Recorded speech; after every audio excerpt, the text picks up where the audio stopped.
Yo, yo, yo.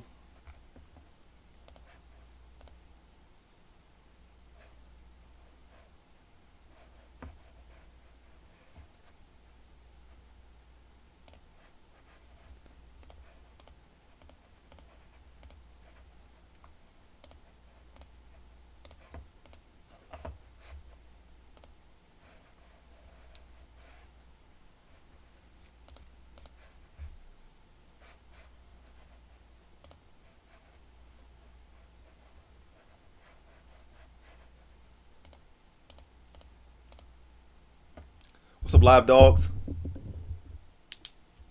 Said Mega Man finishing, fixing to smash him.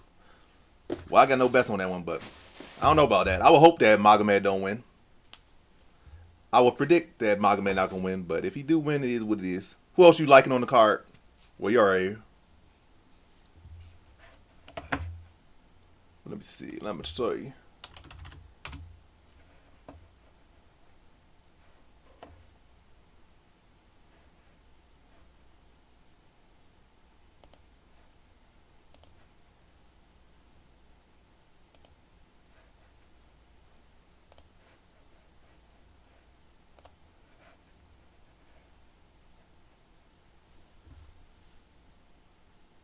Yeah, Limo should not be the dog at all. I don't understand. I don't know who they think Limos is. Well, who they think Lucindo is. Like, yeah, I don't know. I don't know what the public thinking Lucindo is, but she's way too young and she has done way too little. Like, I can see if Limos really not Limos. Their names are so kind of similar. They aren't the same, but they're similar enough. But yeah, so it confused me a little bit. Maybe that's it. Maybe the people thinking Lucindo is actually Limos and Limos is Lucindo. But other than that, I can't see why people are favoring Lucindo. She's younger. That's about it. But I don't think her striking's better. Her grappling's not better. Her wrestling's not better. But yeah, because I be confusing their names at the same time. It's like sound different. They both start with L's, but they're both Brazilian, like Limos Lucindo. So that's what it must be. They got confused and they just played it off. Like they got confused in picking the fighters, and they like I already made my pick, so I'm just gonna play it off like I'm confident in Lucindo. But that's all it could be.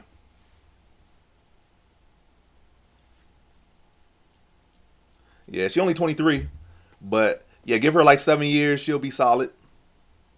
But 23 right now, and she just lost to Yargui like 2 years ago. She hasn't shown no great power yet. Hasn't shown no great submission skills. No great takedown. She took down Rodriguez, who has one of the worst takedown defenses in women's MMA. That's not a feat. I don't think Rodriguez has a single solid submission attempt in her whole career, so that's not like no big feat to grapple with a 37-year-old Rodriguez. And she took her to a split decision. Yeah, I feel like similar with the Limos and Limos pick and the Turner pick because Balmona, yes, he's looking solid, but again, who has he beat? And is he going to go out there and wrestle up Turner? No, if anything, Turner would out grapple Balmona if they got in a grappling matchup. If anything, is Balmona the more technical striker? Wouldn't really say that. More experienced, more tested. Can't say none of those things, but momentum is definitely kind of on Baja Monde's side, but I can't say the level of competition or his resume or anything outside of momentum is on Baja Monde's side. Striking should be Turner. Grappling should be Turner. Experienced Turner. Wins Turner. I wouldn't consider Van a lock just yet. I would say he's a might be a good high comp. Lock is kind of crazy because Cerrillo is also undefeated and he's a solid grappler. I'm going with I'm going with Van average, but high is definitely warranted. Lock is a little bit crazy. What's up, Neek?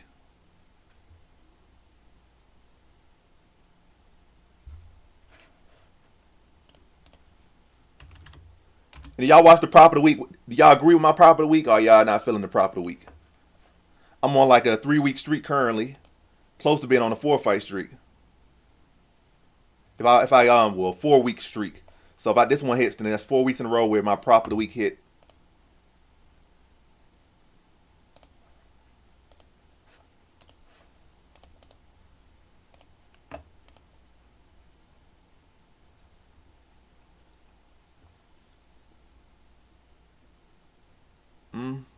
Decent.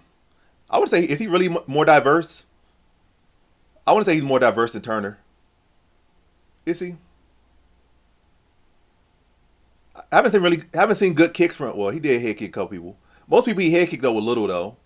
On the contender series, he front kicked that fat midget, fat old midget, and I think he head kicked Giagos.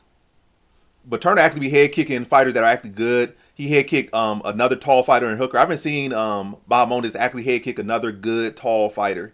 I seen him head kick little tiny mediocre fighters, but I never seen him head kick a good fighter that's tall like him.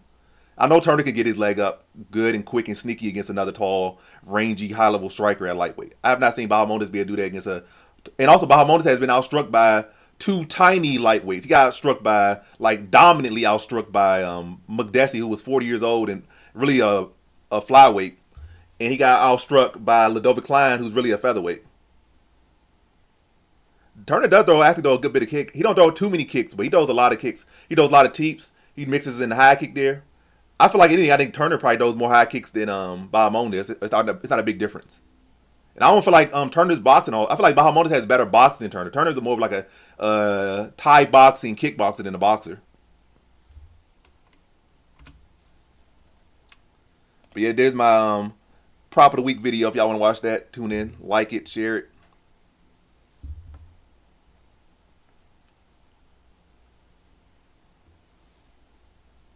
Neek, you gotta check out the videos. Check out my full card prediction video. Send a like to it. Then if you watch it or just look at the description, I would have to agree. But I'm not. I'm definitely not putting no great confidence in Fiziev to beat Gaethje at all. Cause it's not like Fiziev in such a better position than Gaethje. Fiziev, what, lost to Gaethje, lost to Ganrop, coming off an injury. Gaethje coming off a knockout loss. Fiziev coming off more time off. And this could go to another close decision. Then it's gonna be up to the judges to give it to who they want to give it to.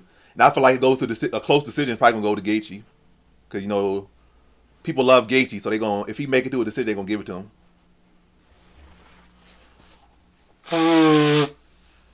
Yeah. If Gaethje wins, most likely gonna be a decision. Fiziev can win by knockout or decision, but Fiziev can't afford it to be a close decision because they probably gonna give it to Gaethje. They love Gaethje.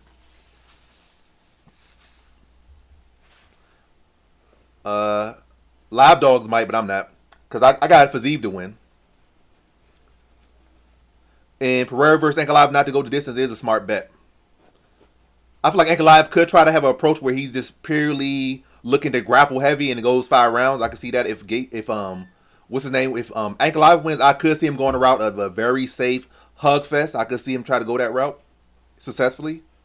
But most likely, matter of fact, if Pereira wins, it's going to be by knockout. By finish, if anything. If Pereira wins, it's going to be by knockout. Ankalaev could win by TKO, sub, or decision. But, he got multiple ways to fight in for him. So, that is a little bit concerning. But I think the under definitely covers both of them in their most likely path to victory. Because I think Ankalaev's going to be looking for a finish and Pereira's going to be looking for a finish. DeJordan's okay. I don't think he's too special or anything, but he should win here. He's fighting a drained out light heavyweight with no chin, so he should be able to win here. I think DeJordan's skills are serviceable enough to be able to get a win there. Yeah, leg kicks definitely could play a big factor there, definitely. And I think they will. Yeah, Gaethje is definitely very live. I'm not sleeping by no means. I went low confidence in that one on Fiziev to win, but Gaethje is still extremely live. Just like when Poirier dropped a couple fights, people thought he was out, and they thought a guy like Benoit would beat him. I like, Benoit literally keeps his chin up in the air, don't defend nothing at all. He's always open for the hook, and that's Poirier's best punch. He's going to get knocked out. That's what happened. So, just because a guy is downtrending don't mean all of a sudden he's bad. Like, Gaethje's still Gaethje. So, he's still very much live there. The first fight was very close. I thought Fiziev won the first fight, but it was not no robbery by no means. I think this fight could easily play out to be another close fight. But I think Fiziev should win this time. Hopefully dominant, hopefully. But realistically, probably going to be another close fight.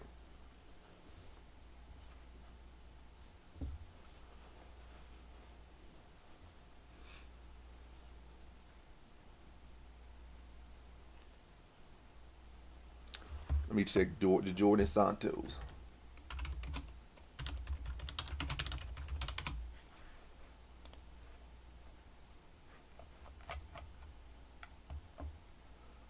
He's about mixed. He got 3 KOs and 4 subs and 3 decisions. So he has 7 finishes versus 3 decisions. And he's going there with a guy who has a glass chin.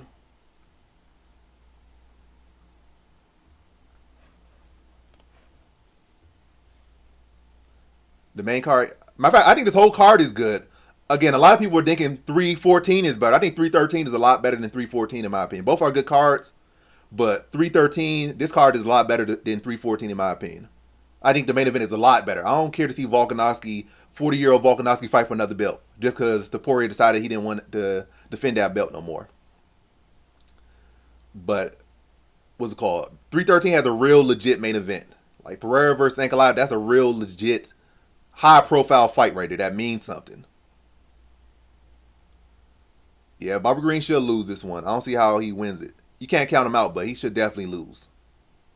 Especially with how good the fighting nerds are looking and how good Ruffy is and the fact that, Green is like 40 years old and been getting clipped in like every single fight over the past 3 years. Like he might not have been getting knocked out in all those fights, but he's getting hurt. He got hurt by an old Tony Ferguson, got hurt by the old Jim Miller, got TKO by Jalen Turner, got knocked out by Drew Dober. So in like at least 4 of the 5 fights, his most recent fights, Bobby Green has been hurt bad or stopped. Yeah. I think everybody like Ruffy. The thing is, do you like Ruffy by, stoppage? That's where the money's at. No. Realistically, I think he gets stopped in the first round, but if he goes to the second, I think he gets stopped early second. So I don't think it's no second half of the second round. I think he gets stopped in under 1.5. I don't see a scenario where he's like still alive in the third round. I see him getting stopped first or early second.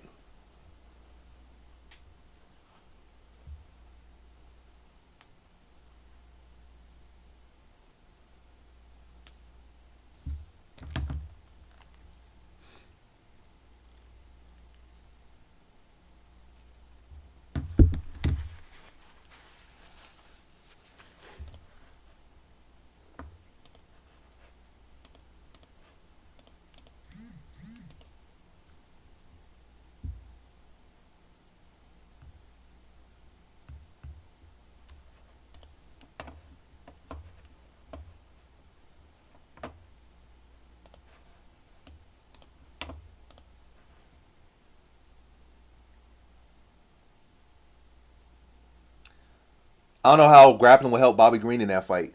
40-year-old Bobby Green trying to grapple, it don't make a whole lot of sense, especially given the fact that Ruffy's a huge lightweight and Bobby Green is like a kind of average or maybe a little bit less than average size lightweight.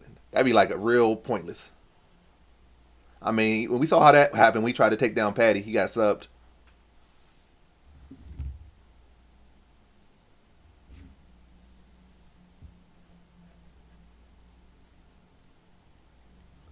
I think he was just off balance against Patty. I think Patty hit him like a leg kick, like an inside leg kick, and then he was falling forward, so he just went for a takedown. It wasn't even like he like set up the takedown or was really thinking about the takedown. He literally got caught with an inside leg kick, stumbled a little bit. He like, I'm already stumbling, let me go for a takedown. And he probably didn't expect that he was gonna get subbed that quick. He probably like, I'll go for a takedown. I stumble, I'll go for a takedown. Maybe we'll end up in like a scramble a little bit. Then drain some time off the clock. I'll get back to my feet, or maybe I'll get to top position. But yep, got caught with inside leg kick while he was kind of, I forget, I don't know. I think he was kind of already kind of hunched over forward, and he got caught with inside leg kick. Then that kind of made him like stumble. But definitely was like a kick that caught him, like inside kick, inside leg kick, and that tripped him up, and that's why he went for a takedown. It wasn't even like he was thinking about a takedown. That it was because he stumbled into that position because he got caught with inside leg kick. So I'm not really expecting him to go for a takedown against Ruffy. Again, especially at like with 38, 37, he's not going for no wrestling approach. Man, y'all gotta check out the video. Y'all be asking me stuff, y'all can watch in the videos. You could be like, oh, I watched the video, I heard what you're saying, but why do you think Ferreira is going to win? I mean, why do you really think Ferreira? Or, matter of fact, you did watch the video, you'd be like, that don't really make sense, or how real like would you put if you had X amount of money? Would you put X amount of money on this guy based off what you said in that video? I know I kind of like the fact that this could happen, that could happen. So how much would you put on this? But But yeah, as far as this one, I'm not really big on Ferreira at all. I picked him. I played it based off odds how they've been going this year. This is not one of those picks where I really pick off well yeah, this year, matter of fact, this card right here, I'm trying to do something different because I see that a lot of dogs are biting this year, and they don't all have to make sense. It's just that there has to be an angle. But like 4 to 5 dogs have bid on every single card this year, and I've been holding a well given the fact that all these dogs have been biting this year. But now I'm trying to dominate, so I got to understand how this year is going. Pick up on the pattern in it so I could dominate this year. So 2 months down, one card down in March. So I gotta pick up the pattern so I could get those 8 and 4s or 9 of 11s and 10s of 11s, 10 of 12, 11 of 12. Go for the 12 of 12. But yeah, that was one of those picks because I feel like if I did honestly make a pick who I really doubt will win this one, I would pick Petrosian. I think Petrosian could get it done in the distance as well. So if I was saying maybe a prop, probably in the distance, because Petrosian low key could get it done in the distance. Fiera high key, if he's going to win, is going to be in the distance. But I also feel like Fiera. What I feel like? I feel like Fiera is probably going to win on some BS. I feel like he probably going to be able to clip him every round on some Alonzo Minifield type thing. Be giving up minutes, land big shots, and probably win an ugly split decision. Or he might be able to catch him in the first. By the way, I just feel like an inkling that they want Fiera to win, and they're going to give it to Fiera if he makes it a decision or he gets a knockout. So if he clips him in the first round, good. And also a little MMA math, MMA calculus of things. Petrosian is coming off a knockout loss, and Fiera is a big hitter, so that is another angle at this fight. But yeah, I don't have a pick yet in that one. I feel like Volk really should win that one, but then again, Volk is coming off a 2-fight knockout streak and going there with a heavy hitter. But the thing is, if Lopes can't stop him in like 1.5, I haven't seen Lopes look good in it really deep into the second, in the third. Haven't seen him in the fourth or fifth. So it seems like if Volk could extend him past 1.5, it seems like this should be Volk fight. If anything, Volk might be able to stop him. But I don't know. I haven't picked a side. Like it's a 50-50 fight on paper. Lopes really should win. This is his time to win. Volk already had his era. Volk is old. They need to knock him out the UFC and whatnot. Retire that man. But Lopes just don't seem to be that good. Like he's not that guy. Lopes is good, but he's not that guy. So Volk still is very much live in that fight. Volk's still the better fighter. It's just that he's on a 2-fight losing streak and he's pushing 40. Yeah, but nothing. Dan Ige actually has a chin. Volk has no chin. A little bit boxing. My actual background is wrestling. I think I actually competed in with wrestling. Boxing, I just do that leisurely.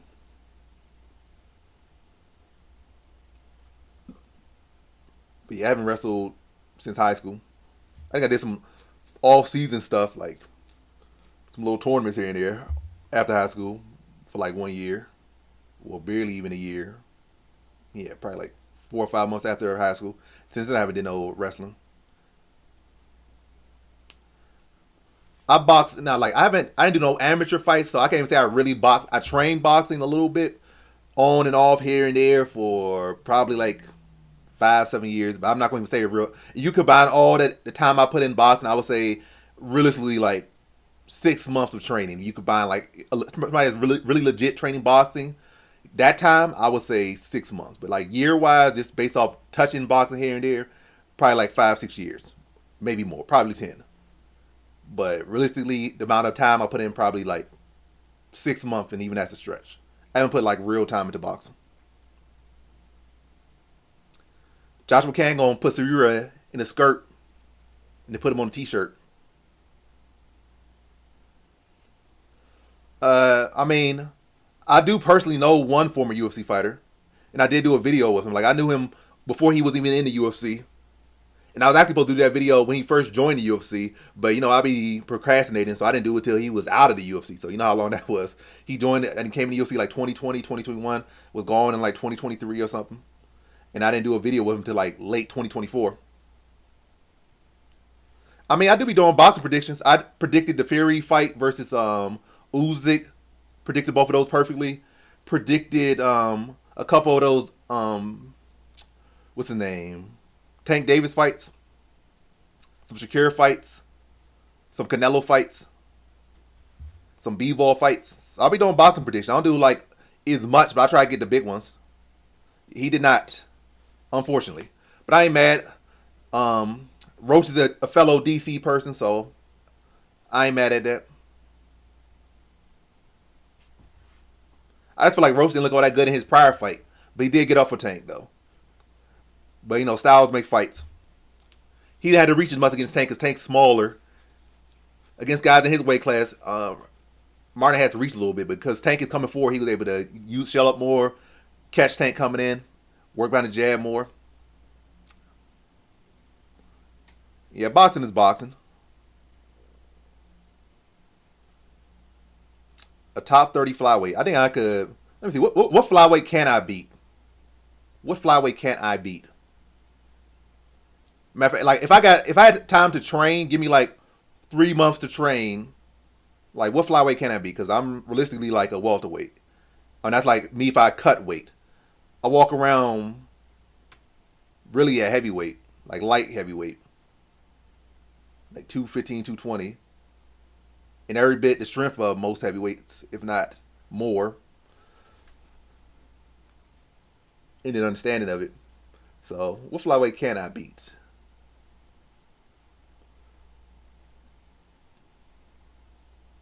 What flyweight can I beat? I could dog Saruya. You know, I could. You know, Bob Chimpson, NBA young gold in here right now talking smack. I could beat his boy Saruya pretty easily. Who else? Brandon Royval be easy work. No defense, be easy work. Who else?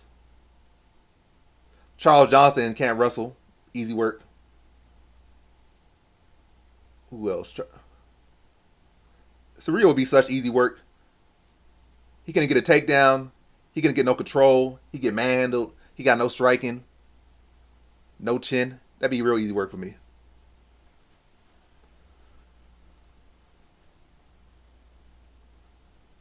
Nah, he wouldn't. Flyweights aren't dangerous. They barely got knockout potential.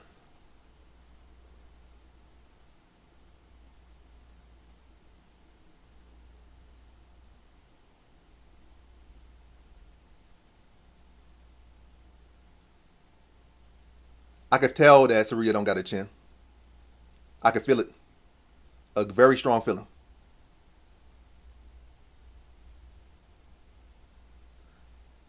Oh yeah, if he's like yeah, he definitely could be some flowers if he that big and he's trained and if he's any decent. I mean, you 6'5", 260, you should be able to beat up some flyweights and you if you got some BJJ background and Muay Thai. The thing is, I don't think he just because he's 6'5", I don't think he'll beat them in pure BJJ, but in MMA he should be able to beat them.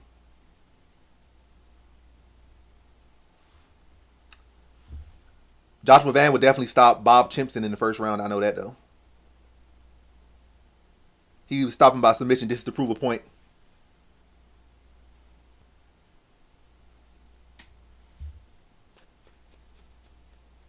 Predicting fights, as far as on YouTube, probably since 2017, so about 8 years. Nah, Joshua Can would go to your body real quick. You will have no defense for it. True, but then again, there's a weight classes for a reason. Like somebody 260. I appreciate you, John.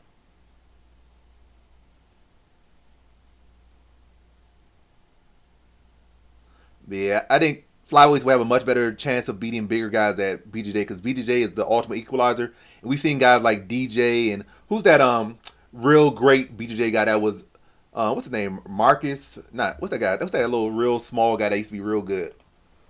One of the greatest BJJ players of all time. I seen him, deal with so much like open weight fights. Let me see his name. His name kind of sounds Spanish, but I think he's Brazilian. Let me see what's the. He should definitely be on the 20 greatest BJJ players of all time. They got Roger Gracie at number 1 on this list. It's not Buchecha. Yeah, Marcelo Garcia. That's one of the greatest BJJ guys of all time. And weight did not matter with that guy. Marcelo Garcia. That guy was amazing. So, like, BJJ, you can negate the size. But wrestling and striking, it's hard to negate the size. Like, very hard. You feel like Roger really the best of all time, like pound for pound? I feel like Marcelo Garcia greater because he was doing it, as a very small guy across open divisions at times. Whereas Roger Garcia is a very big guy. He like what 6'6", and with like heavyweight and open or something.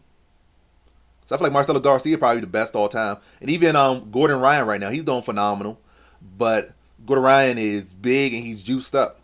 So he's still benefiting off of physical strength a lot.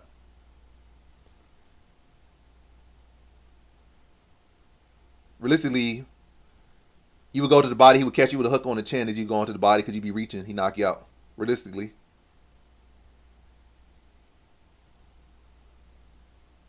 Oh, gi. You gotta be specific. Like when you say gi, no gi, like definitely big differences.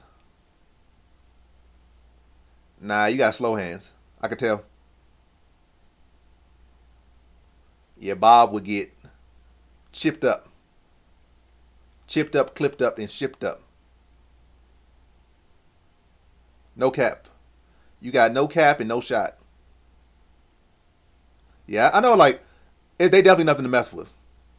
Definitely nothing to mess with. That's why I say you gotta have at least you gotta at least have preparation and study. Cause you go in there with these guys. They again, like you said, they have been training their whole life. They are actually training. So you go in there just off the street, and even if you do got a size advantage, you don't got the cardio for them. You don't got you don't got the study down, and they're gonna have the cardio. They're gonna have the skills. And you just gonna look out of place. But you can have some time to train and study and get your condition up. That will definitely increase your chances of being able to beat one of them. If you have a huge size advantage on them.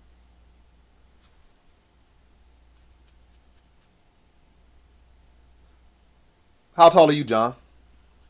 And it's not like Giga's not even one of the smallest guys. Giga is a 45er, so 45ers really ain't that small. I'm pretty sure Giga walks around at like 170, 160. So Giga not even small to be honest, because Giga's a 145 and he like 5'11", 6 feet. So that's not the biggest difference. You 6'1", 235, Giga like probably walk around 170 when he's not in camp.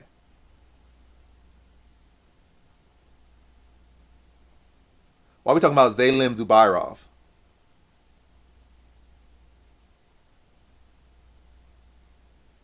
He ain't gonna be no double champ. He gonna be the next Zalim Amidov. That's what he gonna be. Here and gone real quick.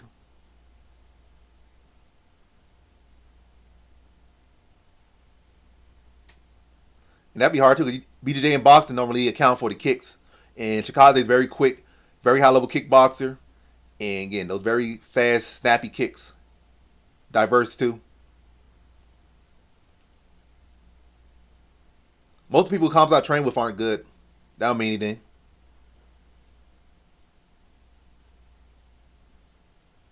I mean, Kamzat hands really ain't that heavy. Gurum was okay. He was about to get cut. He was like on the chopping block. Felipe Lima is okay. I'll give you that one. But does Felipe Lima really train with Kamzat? Kamzat, that's like 4 or 5 weight classes apart. That's not really training with him.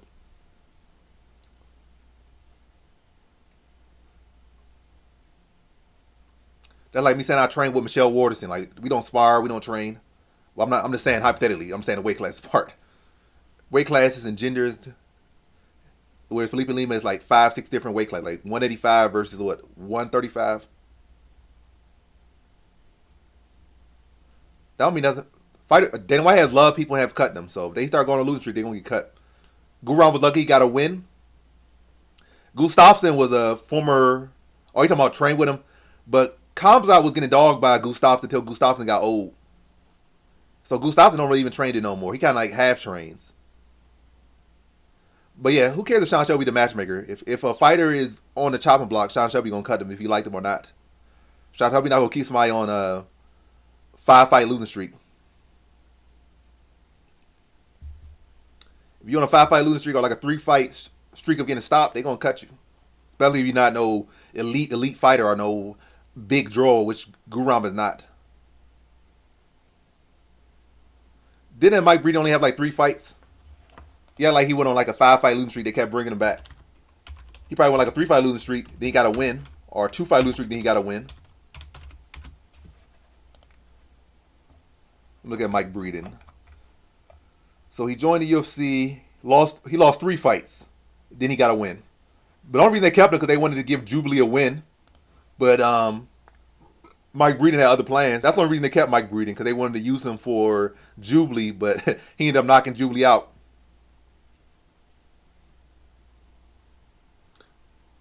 Again, they kept him for Jubilee, but he ended up beating Jubilee.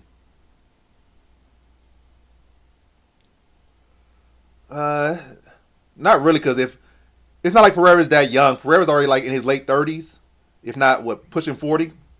So if Pereira loses one, they can have a rematch. That'd be another big fight, probably a bigger fight. Pereira wins the next fight, then it's a trilogy, another fight, and then you can pretty much end up in Pereira's career right there, and then maybe have like 2 more big fights and retire. Because Pereira's like he's not intending to stay around for 5 years. He's probably gonna be here for another 2-3 years maximum. So if he could spend the next 2 years having a trilogy and then a couple of super fights, then he's done. So Pereira has done what he had to do. They got Taporia's trying to retire in 2 to 3 years as well, but I doubt Taporia actually retires in 2 to 3 years. So they might got Taporia for another 5 years. Probably got Makhachev for another 2 years. And there's always gonna be some new talent. You got the fighting nerds coming up, so you're gonna have more people that's gonna. But Tony Ferguson was a former interim champion. That's the difference. Just like Tony Ferguson was a former interim champion, and what's his name? Renan Barão was a former champion. Those people are gonna be able to stick around longer. And BJ Penn, former champion. I think didn't Jamie Pickett get cut and then came back? I don't know. Let me see. Jamie Pickett. But I think the thing with Jamie Pickett is he was taking short notice fights. Another thing, he did fight Bo Nickel, so they kept him around to give Bo Nickel a free win. That's pretty much it with that one.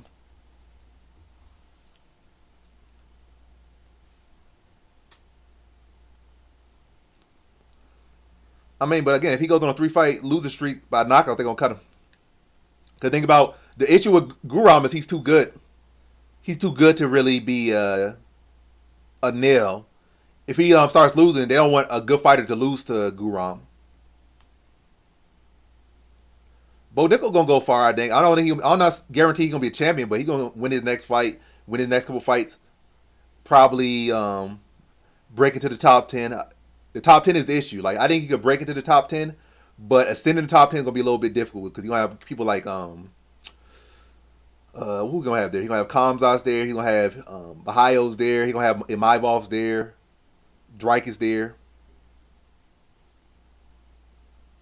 I don't think so. I think he can stuff Kamzat's takes down. I think he will get a takedown on Kamzat. The thing is,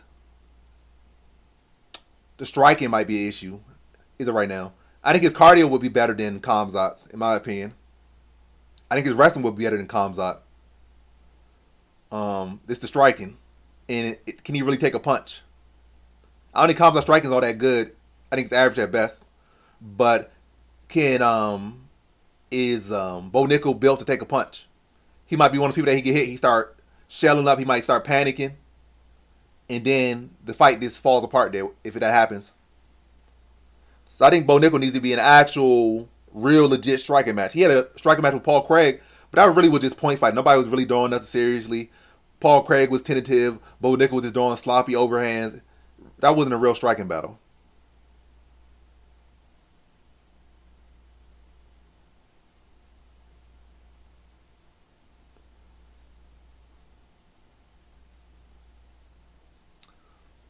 Is it? I mean, you always got some good American wrestlers around here, to be honest. Kamaru Usman, Haki was a American wrestler. Colby Covington, Haki, American wrestler. It's just a matter of Aljamain Sterling, American wrestler. It's just a matter there aren't really as many American wrestlers, like really high level American wrestlers that are in MMA right now, for whatever reason, whether they can't transition fully to MMA or what, or they just aging out. Because you had at one point you had a lot of great American wrestlers in the sport, and that wasn't even that long ago. Yeah, DJ, former American wrestler. Ben Henderson, former American wrestler. Well, collegiate or whatever. John Jones, former collegiate wrestler. DC, former Olympic American wrestler, Cejudo, etc., etc. So it's just a matter of when that new influx gonna come in. But I'm pretty sure it's gonna come in at some point. I think that American wrestler from Maryland who got like a bronze that he wants to come in MMA, and I think he's only 23. And then you got Gable Stevenson. He should come over soon. And those guys can make a difference. Majored. Who's majored? Are you asking me or the chat? Barely. Matter of fact, I'm gonna say I don't watch LFA. I don't watch LFA.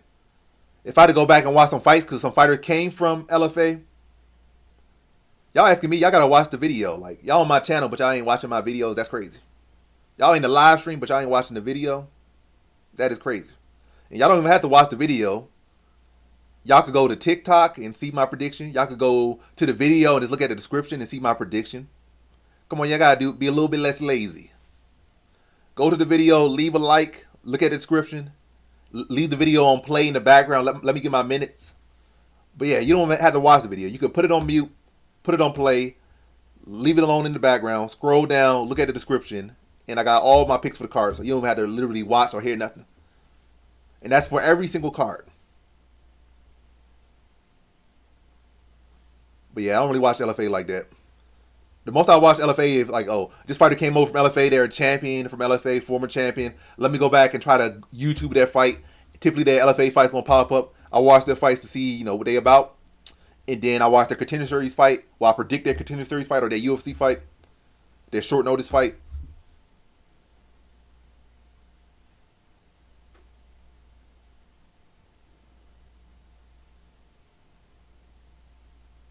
What's his name? Said 3-0 heavyweight, former college football player.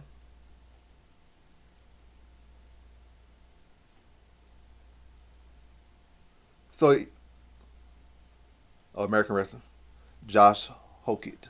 That name sounds very familiar. Didn't that guy wrestle? What's his name? What's that dude from Penn State? Well, I mean, Bo Nichols from Penn State at that point, but that guy was prior to Bo Nickel coming to Penn State. Yeah, that guy sounds very familiar, Josh Hokett. But 6'1".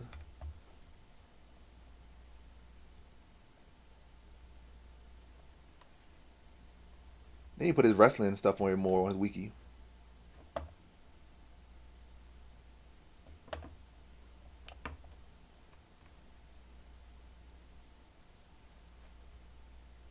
And he was in the league too for 2 years. 49 or 3 years. 2 years. 49ers and Cardinals.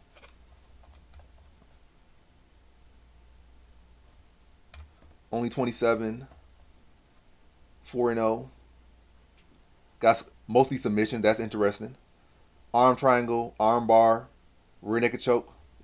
So he must be out there taking people down and pounding them. Yeah, they need to talk more about his wrestling on his wiki.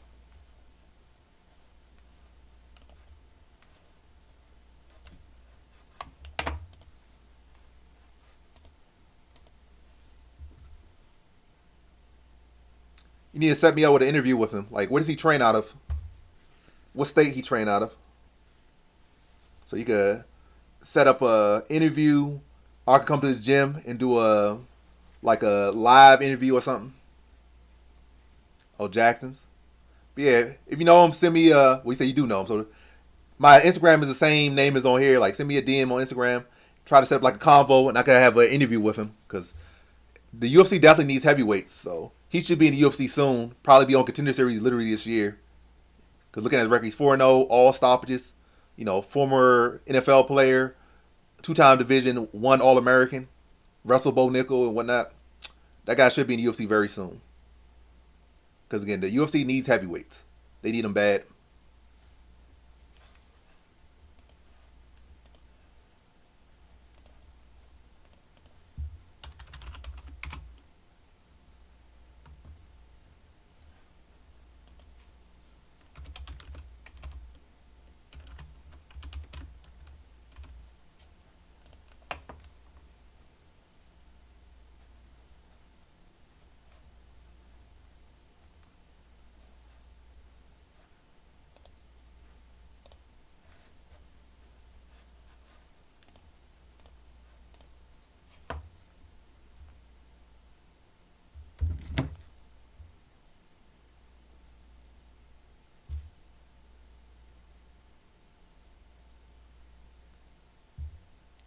Yeah, I remember him. Billy Brand. Did he get KO'd on Contender Series? I remember him losing, I think, but I don't remember getting KO'd. He got KO'd since he's 5-3 now. Split. Oh, he got KO'd by Talbot in before the UFC, before Contender Series, but he got submitted on the Contender Series.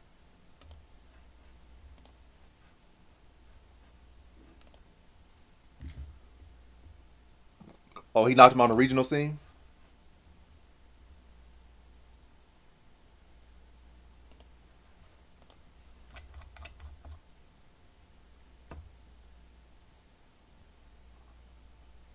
Josh, because he got an arm. Or nah, that's a loss. So it wouldn't be him. Jose Medina. That name sounds familiar. Nope, different Jose Medina.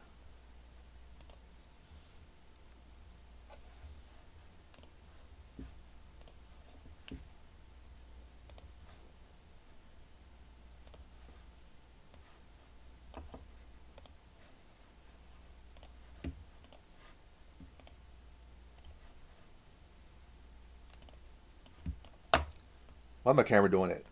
Oh, I think that's why it's doing that. That's why it's doing that.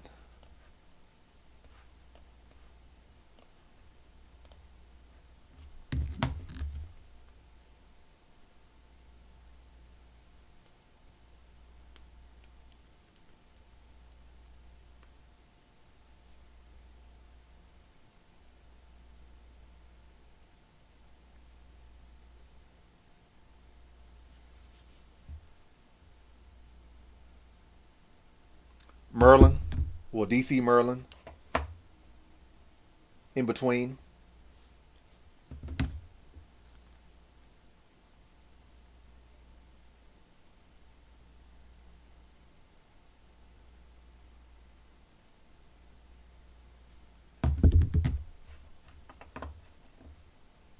Bo Nickel was clearly going through an interesting period in time right there with that hairstyle right there. Let's see Josh Hokett fight. Well, let me leave it muted because they're gonna try to take the video down. Well, they're gonna try to demonetize this just because of the sound. So I just watch it without sound.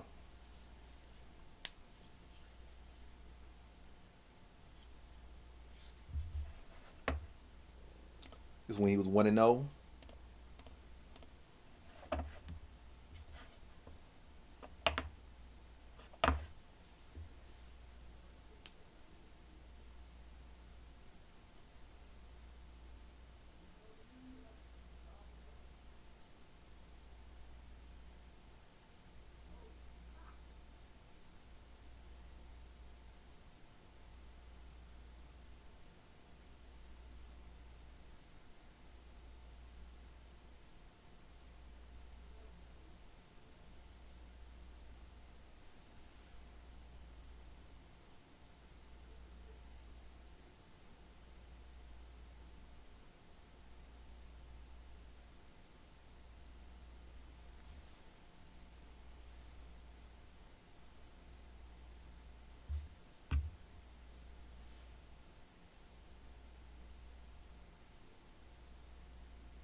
He look a little undersized for heavyweight right now.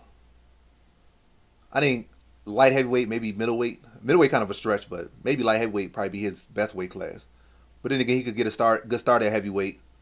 Kind of beat some of the lower heavyweights, maybe some of the Tafas, maybe. Clean up his striking a little bit. And then transition down to light heavyweight. Probably be his actual weight class.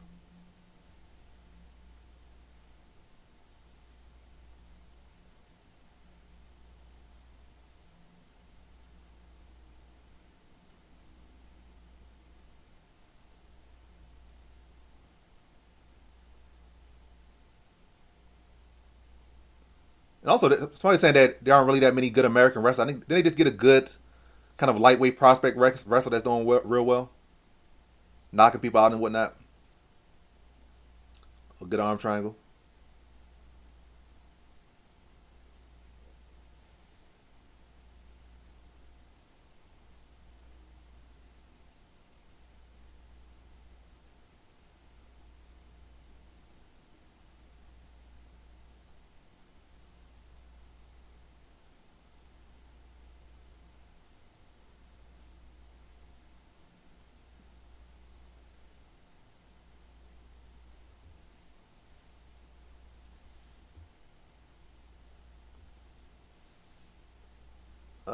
I can't really think of his name right now.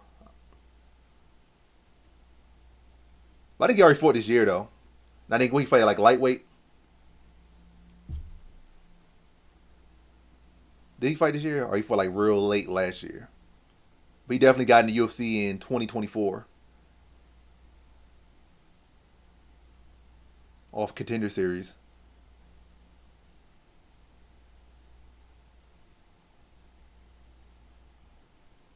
I don't know. I think he's a welterweight. Is he a welterweight or lightweight? I think he's a welterweight. He's a welterweight, not a lightweight.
That'd be cool if you could. And what do you say, Josh? Oh, he say he trains out of New Mexico because he has Jackson Wink, or it's not even Jackson Wink no more. I think it's just Jackson now. They have separate. That was a smooth armbar transition. That's actually a pretty hard submission or a pretty rare submission to get at any level of heavyweight this in this era. And to get it, it seemed like he couldn't really get the rear naked choke or the arm triangle, but he got an arm bar. That's pretty unique. Matter of fact, technique on that was smoother than his other techniques as far as other grappling subs.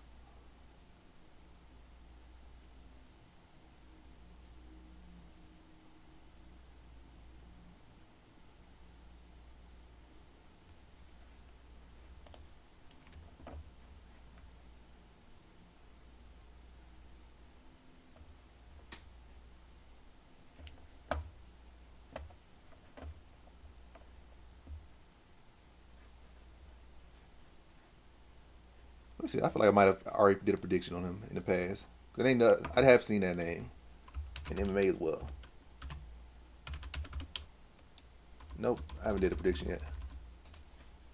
I think I've seen him like on cards and like I don't know him enough to make a prediction or bet on him. I think that's what happened. I've seen him.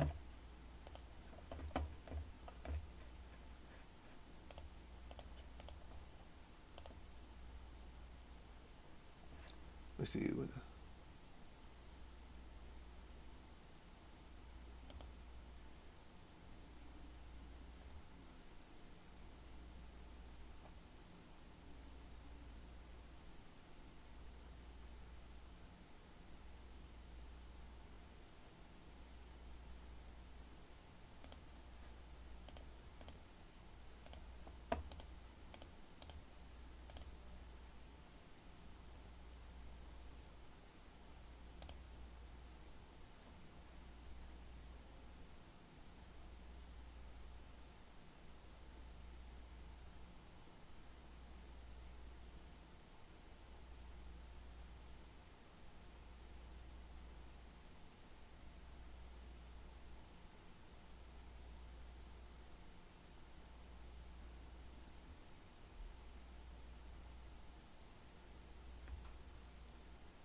Yeah, that's definitely an issue with heavyweight.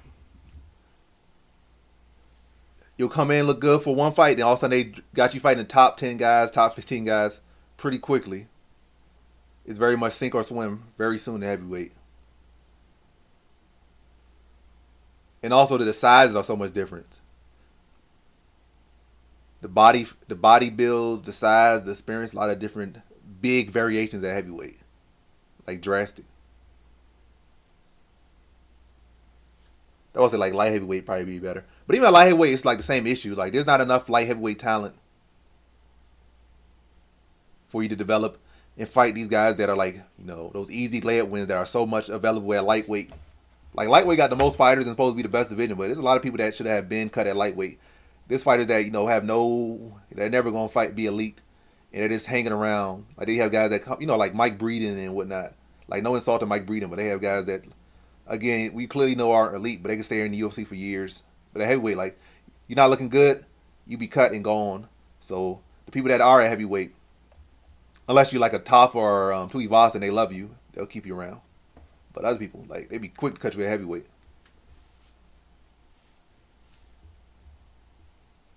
Yeah, Tybor's real good, real well rounded. Has been in the UFC for a good long time. Has fought the best, lost to the best, beat some of the best.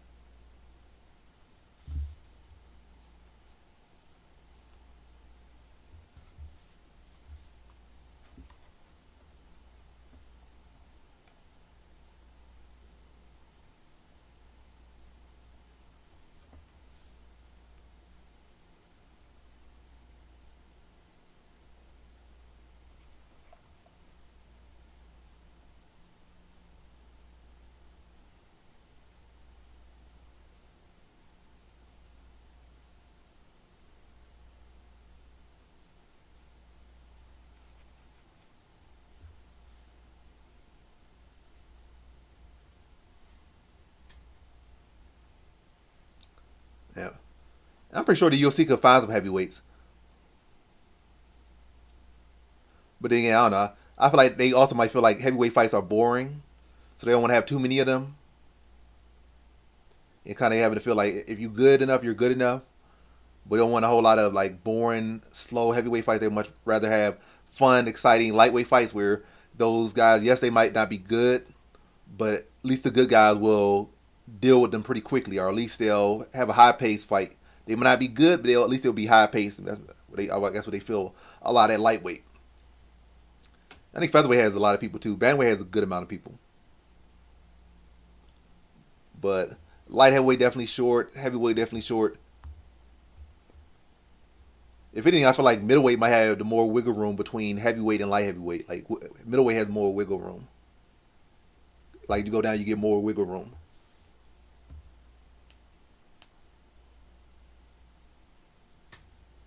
And even Despon was a sighting heavyweight, but because he got laid on twice, we got laid on twice or thrice. By the way, he got laid on a couple times. They cut him.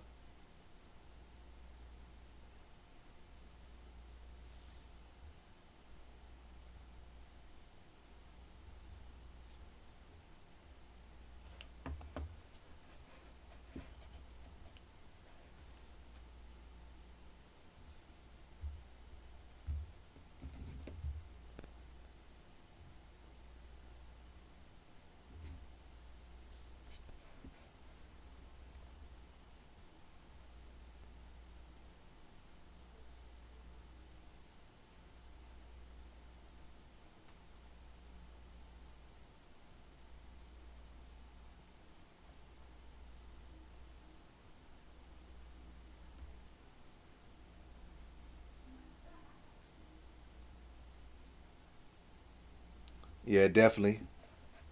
It's just natural way of things. But I'm pretty sure you could find like 100 guys that build though. Because only what like less than 1% of the world's population are fighters.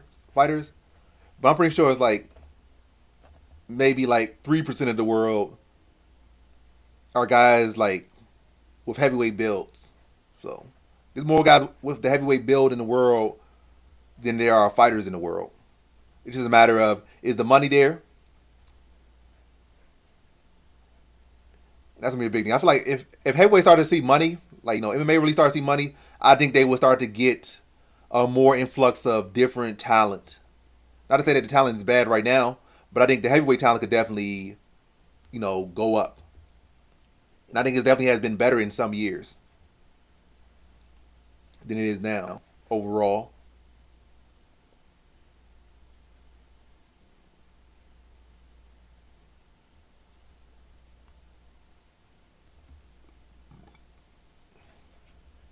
Yeah, if the money's there, I'm pretty sure the heavyweight division gonna start to, in general, MMA gonna start to peak up. But I think Dana White and a lot of people just think, oh, it's better to not pay these fighters. But I think, just like with the NFL, a lot of people like make their whole lives about the NFL because they see how much money is. Like, I could get myself out the ghetto. I could get myself out of poverty. I could be a superstar. I could make a lot of money. I could date models and blah blah blah. I could live the life, with NBA and soccer and all these other stuff and hockey and baseball. But that's not the same reality with MMA. And even in those sports, like, you don't have to be the elite of the elite. You can be an okay guy in baseball and football and all these things. And you can make a lot of money. Whereas in MMA, you really gotta, be a mouthpiece or actually a real elite fighter to make a lot of money. Or, a top talent. And even as a top talent, you don't make a lot of money all the time. Because you could be a champion, you be boring, and you get paid less than the guy that's 500 in either an exciting fighter or a good talker or maybe a combination of the two. Whereas in the NFL, you could be the most boring, corny guy ever, but you could play a role, you can make a lot of money or just make it there. Or you were a good role player in college and they see that, they get you in the NFL, you be signed there for 3 years, and you make like 40 million over that time.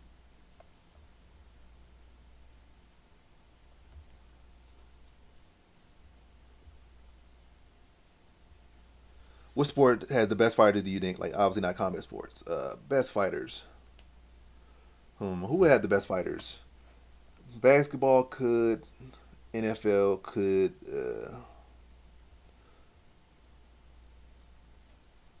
And I'm also not going to include wrestling. I'm not including wrestling. Gymnastics, I feel like they could be real good, but gymnastics fighters are. I mean, gymnastics athletes or gymnasts are very small. So who knows? Maybe a gymnast overall, probably the best fighters from another sport, but their weight classes are very limited. Boxing has like, I mean, not boxing. Football has all the weight classes. I think, yeah, football has all the weight classes in football because you're gonna have these little small running back that be like 5'6" and they run like 4'1", 40s. Got kickers and stuff. Got people playing a bunch of different roles. But I guess overall, I'll probably say I say basketball. I say basketball. I feel like football players don't really have the cardio. Football is a very explosive sport, but that's not built for a long time. And in MMA, boxing, combat sports are very much about cardio. Being explosive and athletic will get you through the minor leagues. When it comes to the elite competition, you got to have cardio, and football players don't have cardio like that. For fighting, they're good for sprinting. They're good for sprinting, taking a break, but that type of style not going to help you in fighting in the long term. Like, they can come out here and get these quick knockouts, but when you start to fight those long rounds, long hard rounds, you got somebody that's constantly pressing and forcing you to throw volume or forcing you to defend. You're gonna get tired, and they're not built for it. So I would say, matter of fact, I'm actually going. I'm gonna throw a wild card. I think soccer, football has the best athletes for MMA and combat sports. I think football player, yeah, soccer, football, not football, not American football, but soccer, football has the best people because soccer guys already have cardio.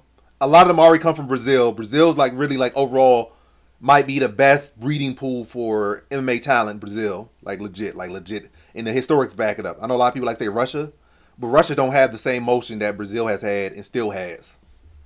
To every great talent Russia produces, Brazil produces like 20 great talents. And again, history speak for it. I know America has more champions and stuff, but I say Brazil might be the best breeding pool though. You can't teach cardio. You could teach explosiveness just a little bit. You got zero athleticism. That is the issue. But some people, no matter how hard they train, their cardio just don't get there. Like no matter how hard they train, they just don't have cardio. Like you can train all you want, but you probably not gonna have Marab cardio. Well, both of them could be trained. Like you could train your explosiveness, but you might not ever be as explosive as that guy who's just naturally gifted. You might have power, but you might probably never gonna have power as much as that guy who's just naturally gifted, and especially if they train to be more explosive and hit harder. Cardio could be trained a little bit, but then they like it's only so much you can train cardio. Some guy, especially a lot of NFL guys, they not no matter how much they train, they just not gonna have the cardio.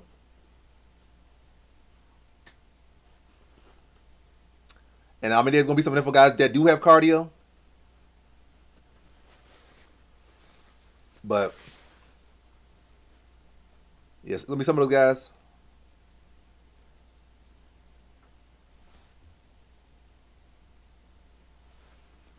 It's because Gaethje coming off a knockout loss. That's why he's underdog. Should he really be underdog? I don't know about all that. I think he should be the underdog, but should he be as big of an underdog? I don't think so. But yeah, he's underdog because he's coming off a knockout loss. But it was definitely against a much higher level fighter in Max Holloway than Faziev. He also has a win over Faziev.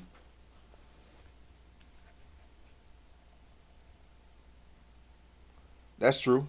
But I think coming off a knockout loss is much worse than coming off an injury. But it all depends. If Gaethje can attack that injury, that could be a big problem. But I definitely think coming off getting knocked out cold is definitely a bigger injury. Now I'm pretty sure all fighters come in with injuries at this point. So I'm pretty sure Gaethje got some knee injuries, some nagging elbow injuries, some shoulder injuries here and there, and then he coming off a knockout loss.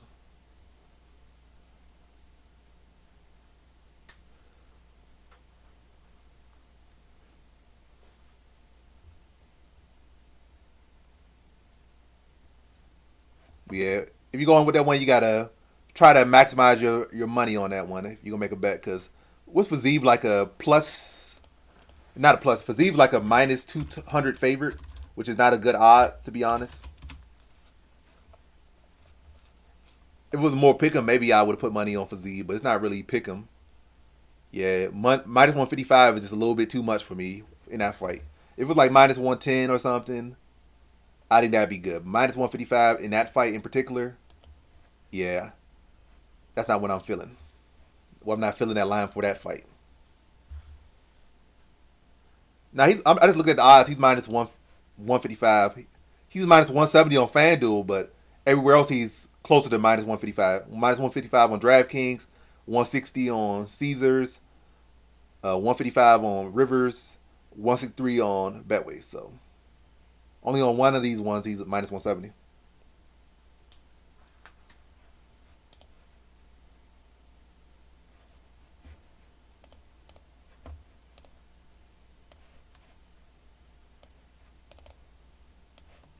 I think I'm clearly touching it when I'm this right. They keep acting like I'm not touching this. Yeah, this screen is playing with me. It's playing with me. All right, there we go.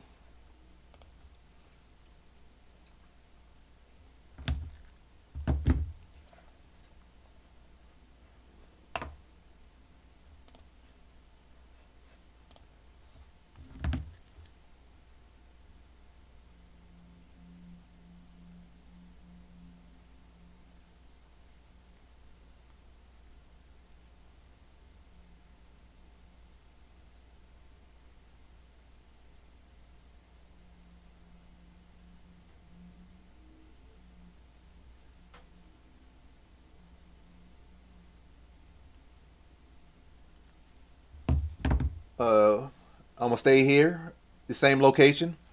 I'm gonna do a fight campaign like I've been doing for the past what 6 or 7 months probably now. Live stream it. Well, I'm not like live streaming the fights. I'm gonna live stream my reaction to the fights. That's pretty much that what I'm gonna do. From the start of the fights to the end of the fights, I'm gonna live stream my reactions, chat with the chat while I'm watching the fights. Yep, that's the plan. Might get some pizza, might get some Subway or something, some subs, and have myself a good night. I think the bat's gonna come through.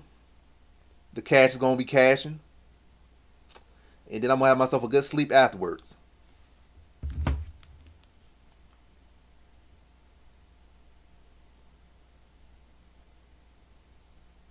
Now I never have no homeboys come over. At least not for no fight campaign. If it was for like, before I was doing fight campaigns, maybe. But I feel like the guys that I know that watch fights, like really watch fights, they got other problems now. They got families and jobs, and they live too far away, or the cars broke down. So, and then we can't coordinate nothing. So I'm like, I can never coordinate nothing with y'all. So I ain't no sweat up on my back. I much rather prefer to get myself a nice pizza or a nice bit of food by myself and just chill. I'm 31. So yeah, 31 in your 30s, and a lot of them are actually even older than me. So like they're like 33, 34. So those people got kids and stuff. I got a couple friends younger than me, but they don't watch no MMA, or they don't watch it actively. They know about big fights. They'll talk big fights, but they don't really know nothing about fighting. And I got friends that move to different states, move to here. So the ones that are near enough aren't near enough. Like they might be in Baltimore, might be here, but yeah. But I link up with them when I can.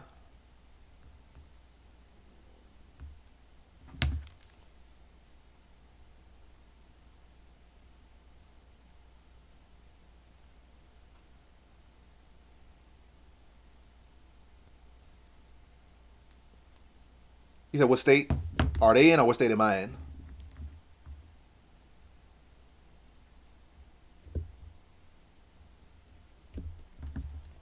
I'm in D.C. and they're mostly in different parts of Maryland. Whether it be like Baltimore or what else? A couple of them in Virginia. Like some of them in Virginia, some of them in Baltimore. What's that like? Bethesda. I don't think they quite in Bethesda. The other one. I think they kind of like some area kind of like adjacent to Bethesda, but not actually Bethesda. But I'm in DC. Like either right now, like literally right now, I'm in DC.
Any further questions about any upcoming fights or not this card? Well, not 313, unless you already watched the video and like. Matter of fact, it'd be interesting if somebody say like, "Oh, here's my bet I want to place. Should I place this bet?" Like those would be some good questions. Or like somebody watched one of the videos and they're like, "I don't agree with that prop. I don't agree with that pick or something." Or I'm trying to lean your pick, but something about it is got me off. But yeah, questions like that about future fights, future videos, or anything like that, or anything outside of like who did I pick for this card? Because yeah, or I really don't do odds that way. I like the minuses and pluses. That's how I do it. I don't really understand the math of. I don't like Gunnar Nelson there. I like Kevin Holland in that one. I think Kevin Holland at welterweight, he doesn't have the same issue in grappling as much at welterweight. I think his issue at welterweight is strikers. His issue at middleweight is grapplers. So I think he'll be do a good job of defending Gunnar Nelson's grappling, or at the very least, if Gunnar Nelson takes him down, I think he'll be able to hold his own down there. I don't think Gunnar Nelson's going to be able to advance that well, or get to a submission point, or get to a position where he can do real significant ground and pound. So I feel Kevin Holland can do a good job of defending the takedowns, and if he does get to the ground, I think he can defend there. I think he can get back to his feet, and I still think he's much more durable than Gunnar Nelson. I think he's a much better boxer than Gunnar Nelson. Now, see, he could actually probably club and sub Gunnar Nelson. Most likely, I'd probably say like a second round TKO, second round stoppage. I might lean to a second round club and sub for Kevin Holland, but I do like Kevin Holland in that one. I would love for him to be the underdog, actually. I would love for people to see like, oh, he's going up with another high level grappler. Oh, Kevin Holland should be the underdog. I would love for that to be the line, and I could just pick Kevin Holland as a dog, and I feel like it'd be a great time for him to be a dog. But as far as I see it, I feel like Kevin Holland should win that one. I feel like at welterweight, his issue is strikers, not grapplers. I haven't really looked at the UFC London card to really make an opinion about it, but I can look it up right now. I don't know who's all on there. It's probably a decent card, I imagine. Edwards versus Brady. Good main event. Brady probably gonna win that one. I would love for Edwards to step up, but I got nothing against Brady. I think Brady's a good fighter. I wouldn't mind him winning. I think he wins that one. Blachowicz versus Uber, good fight. Nelson versus Holland, good fight. Molly McCann versus Estela Nunez, not a very good fight, but McCann should win that one. Vucinic versus Duncan, great fight. Wood versus Cherrier, great fight. Jai Herbert versus Chris Padilla, great fight. Lonier Kavanaugh versus Felipe Dos Santos, fireworks. Marcin Tybura versus Mick Parkin, a good chance for Mick Parkin to get a ranking in the division. That's a good fight for Mick Parkin. Also a good fight for Marcin Tybura to say that he's still here, if you can get past him, but very good fight there. But I think Parkin should take that. Christian Leroy Duncan versus Andre Pulev. For some reason, I can't really remember Pulev. I'm pretty sure I predicted him on Contender Series or something. But most likely going to go Christian Leroy Duncan there. I got to look into Pulev again. Shannon Bannon versus Pooja Tamara. Terrible fight. That fight could go all over the place. Bannon should get it probably, but I don't know. Pick 'em fight, but very, very low skilled and probably a mediocre, laughable fight. Nathan Fletcher versus Cowlin Longford.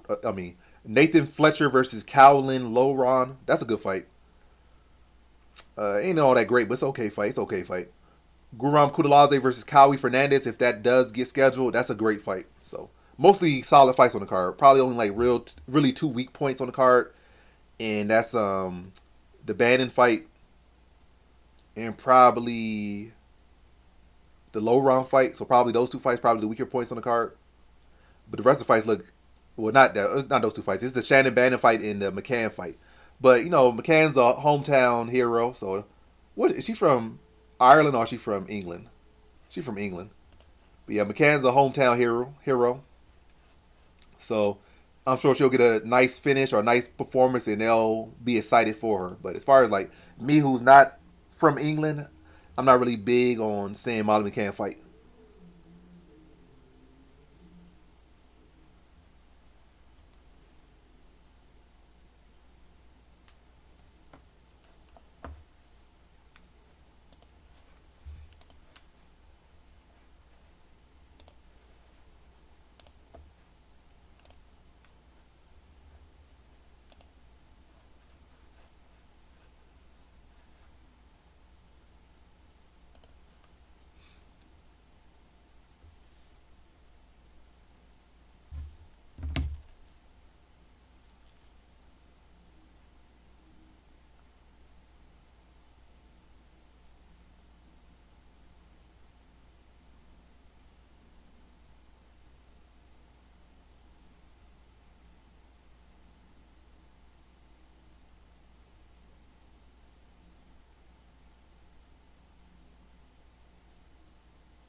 Prater got that. Jeff Diller is definitely live in that one, but Prater should have that. Guess especially with how good the fighting nerds are doing, it's kind of hard to imagine a fighting nerd, one of the elite fighting nerds, falling off to a kind of middling welterweight. Like Jeff Miller's good, but he's just like every single time somebody was a great talent, he's faded pretty much every single time. Ian Gary beat him. Couldn't beat Stephen Wonderboy Thompson. Who else he couldn't beat? Like who's so Ian Gary, Shavkat Rakhmonov. And I feel like he was definitely alive in those fights, but I feel like he just accepted defeat in all those fights. That's a tough parlay to be honest. Like Gaethje's tough, hard to get. I mean, I feel like that's a hard one to get. And you put a bunch of like kind of hard ones in a one parlay. You gotta have some easy picks and take off the hard picks. And I'm pretty much picking against most of your picks, well half of your picks. I'm not picking Gaethje, not picking Bahamondes, reluctantly picking Gutierrez, low confident Pereira. But, I would say take some of those out for some, like put like a roughie in there instead of Gaethje. Uh, yeah, so take Gaethje out. Maybe in the Gutierrez fight, play the decision instead of a actual pick. Or if you're going to pick Gutierrez, maybe pick Gutierrez by decision so you can maximize your value and maybe you just have to do. I mean, you can also pick him by in the distance. Him in the distance is only minus 150 or minus 160. And he's likely going. Matter of fact, roughly by stoppage is much more likely than these other picks. I'm not saying that these other picks won't hit, but I feel like roughly in the distance is more likely than all the picks you picked. So you're still gambling regardless, no matter what you do, but you give yourself a better chance at a more likely outcome. The over not that good because Bobby Green been getting rocked in like the early rounds of all of his fights, win or lose. So he likely getting stopped in under 1.5. So you pick over, you're gonna be suffering there. Now 1.5, you still gonna be still gambling heavy over 1.5. And I feel like I don't think the value on over 1.5 is even that good. I think the value on over 1.5 is still like minus 150 as well, where you could just pick like in the distance and he could knock him out first, second, or third, and you still cash. Versus you try to play that over 1.5 and he get knocked out at 2 minutes or etc. Then you messed up.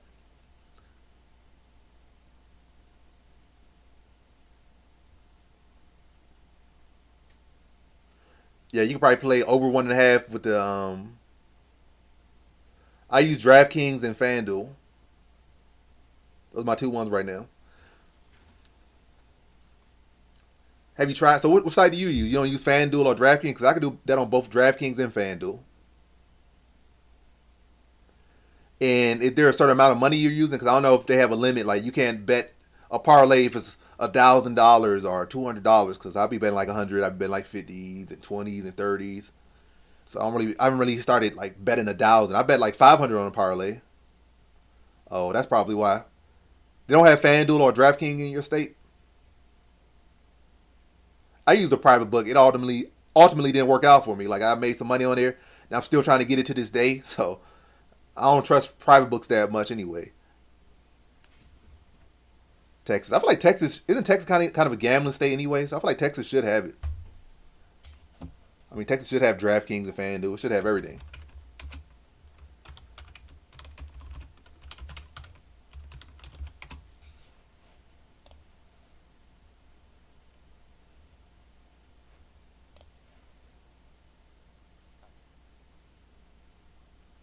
That's crazy. Sports betting is still illegal in Texas. That don't make no sense. How does Texas of all places have illegal make it illegal to bet on online? Yep. I feel you. If y'all got problems, you could settle them at his house, like in person. The guy I had was in Arkansas or Alaska, one of those places. So I'm definitely not flying all the way over there. And I don't know his address.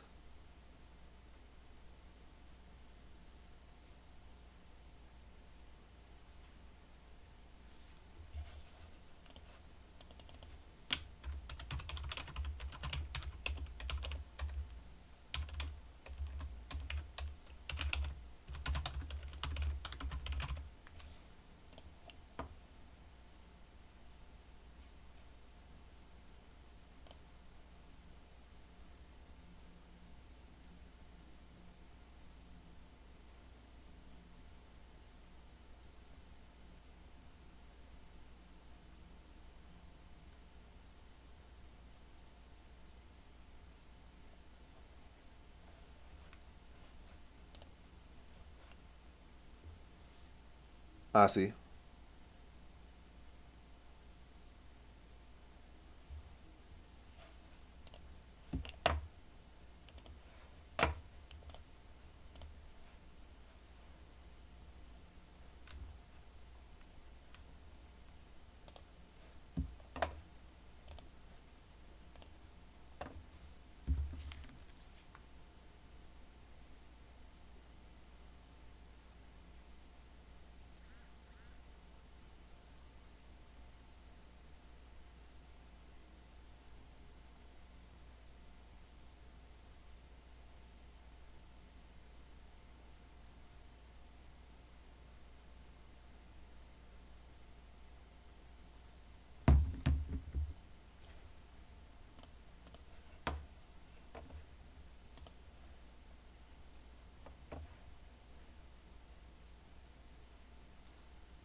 No one at this point. Back in the day, I felt bad for every fighter that lost. I'd be thinking, I'd be feeling for every single fighter. Back in the day, back in like what 2008, 2009, 2010, 2011. Before I was making predictions and stuff, and I got older. Yeah, I just feel bad for all these fighters. Like I'd be like, oh, this fighter needs to make it to the UFC. They need to get some at least this amount of bonuses or this amount of this to be good.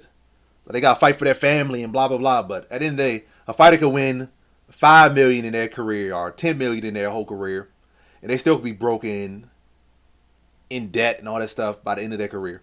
Or a fighter could, be a mediocre fighter. They could still have a good life. Like they could come to UFC, give it their all, be one and done, or go 0-3 in the UFC, and they could, be, have a good career. They could be selling candy bars. They could be selling nutrients. They could have a yoga studio. They could have a whole bunch of different stuff going for themselves.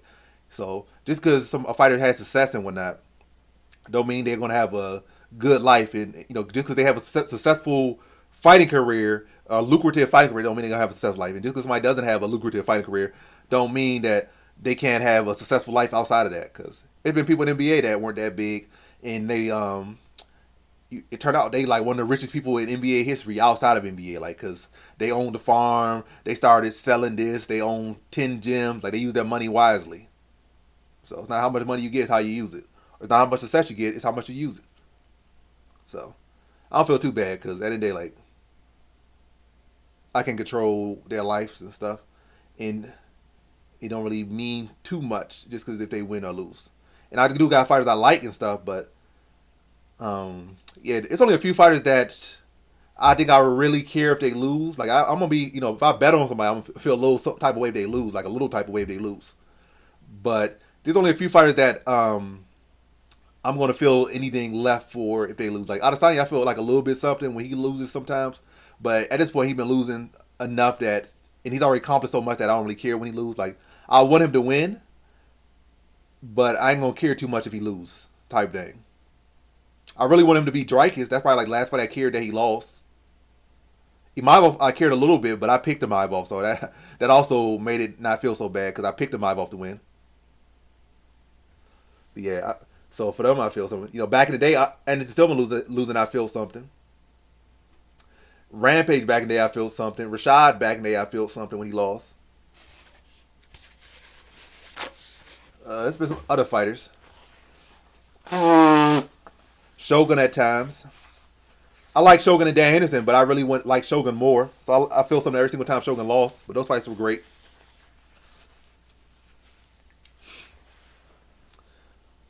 But yeah, it's been more than that. It's been more fighters than that. But that's off the top of my head.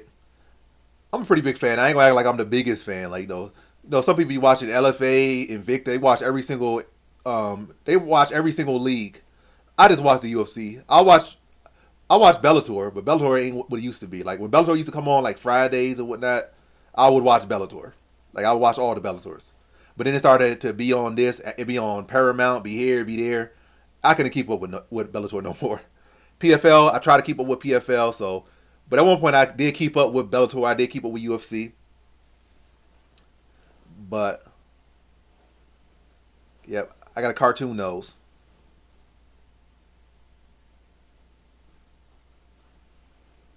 Oh, you were at John Jones' coach's house or Shogun's coach's house? But yeah, I'm a pretty sizable fan. I think I'm more than average, much more than average as far as Shogun. So what you in? You were in California? Doesn't was he training with Rafael Cordero at that time?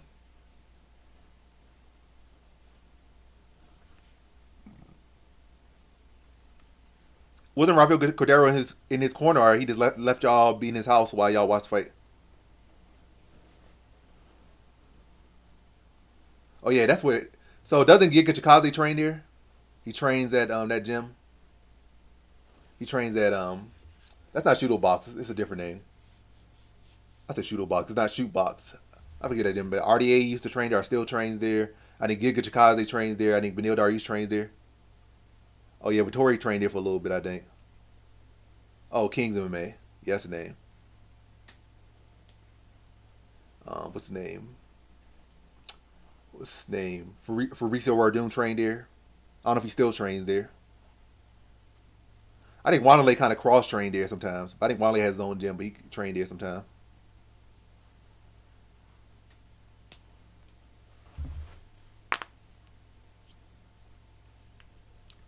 And you all in the sport. You got your dad in the sport, your best friend in the sport.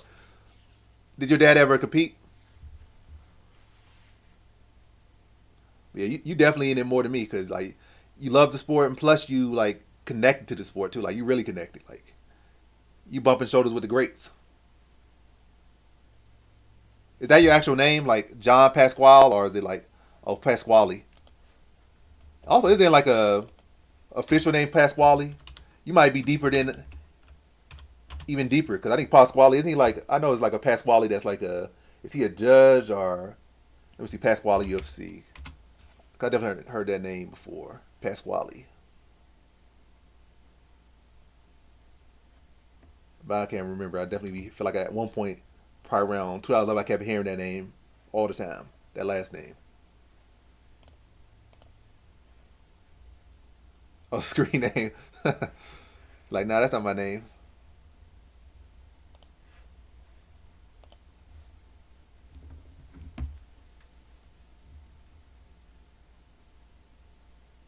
Like this man high key a TKO exec.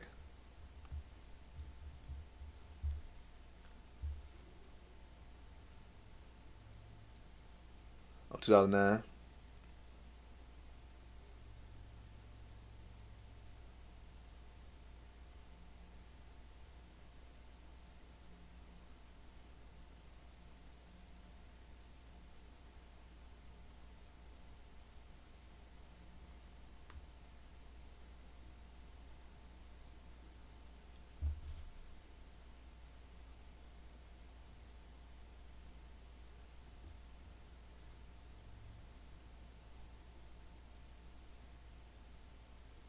Yeah, I know those sparring sessions probably were crazy. You got Wanderlei, probably had Shogun. Yeah, Shogun was there sometimes. Wanderlei. I think shootbox still a thing, or somewhat. I think in spirit it's still a thing. It's definitely some people that say they train at shootbox. But as far as the Rafael Cordero thing, he created his own thing called Kings MMA. Moved to America. Moved was that LA? I think. I believe that's where Kings MMA is at. Yeah, Cordero is definitely the original. Like Wanderlei Cordero. What's his name? Pele.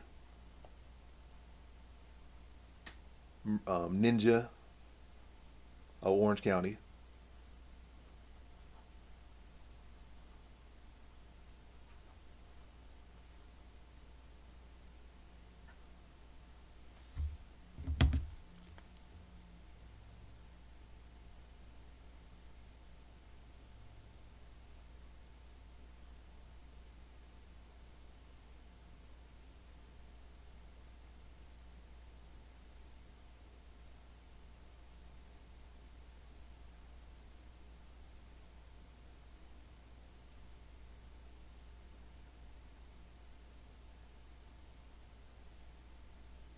Oh, so you right in? Are you in Orange County or Huntington Beach?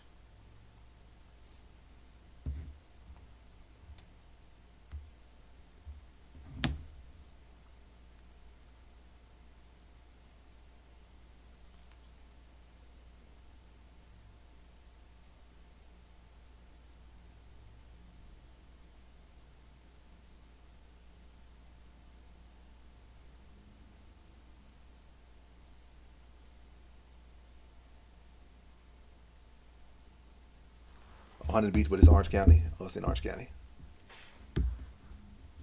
You ever cross paths with Tito Ortiz, the OG Huntington Beach bad boy? Only Giga and Benilla left. Was he like a governor? Well, he wasn't governor. Was he like the mayor over there at one point? Oh, yeah, he was getting all around. So yeah, what Tito used to have his own gym. I think he still has his own gym. Team Punishment. Oh yeah, council member.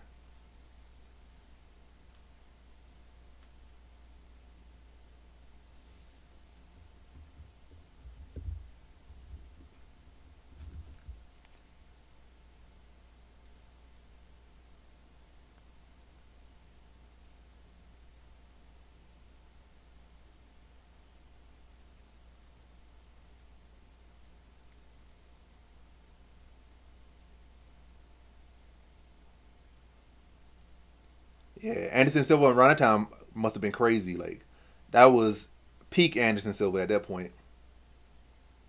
I feel like you should have seen him a lot because I know Cordero and Anderson Silva are on a very good terms. And didn't Anderson Silva used to train at Shootbox too? So they definitely got history. And they were in the same, pretty much the same area as far as like.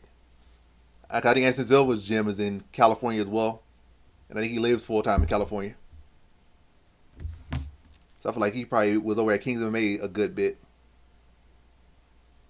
even with after he built his own gym.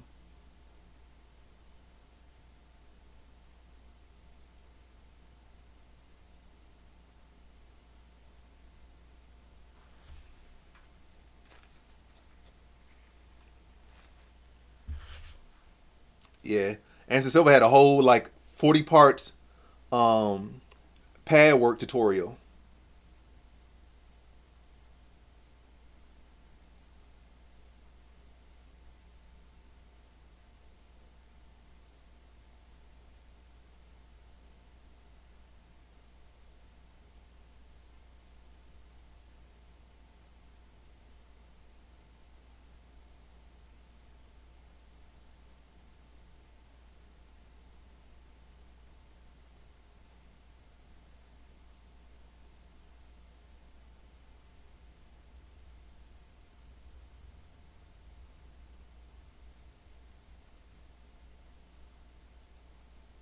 Yeah, I'm pretty sure you probably had seen a lot of good people come through that gym.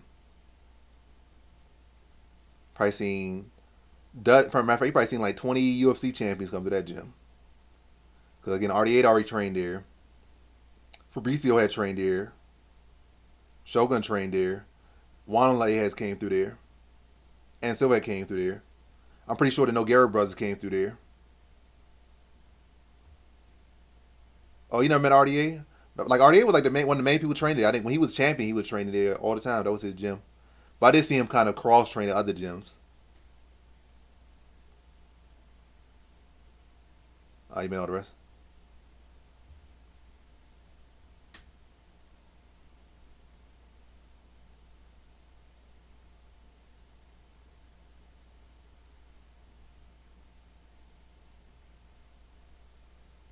As long as you aren't Kobe Covington, or like as long as you aren't Kobe Covington or Luke Rockhold, or who else another person that he has beef with.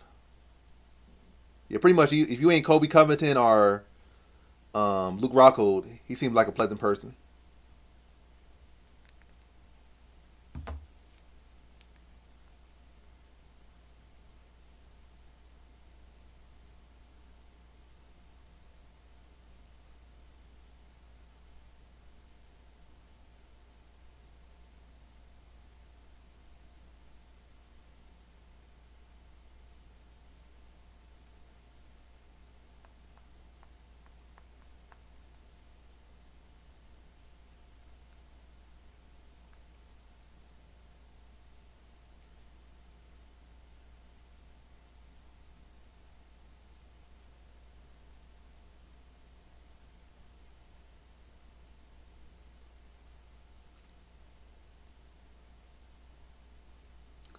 How y'all feel about Tony Ferguson versus Dylan Dennis You think Tony Ferguson can pull off a win, or you think it's an easy sub for Dylan Dennis?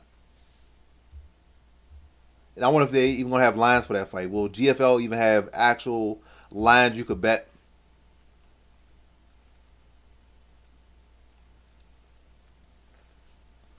Yeah, they should just let Tony Ferguson retire, but well, he's not trying to retire. It shouldn't.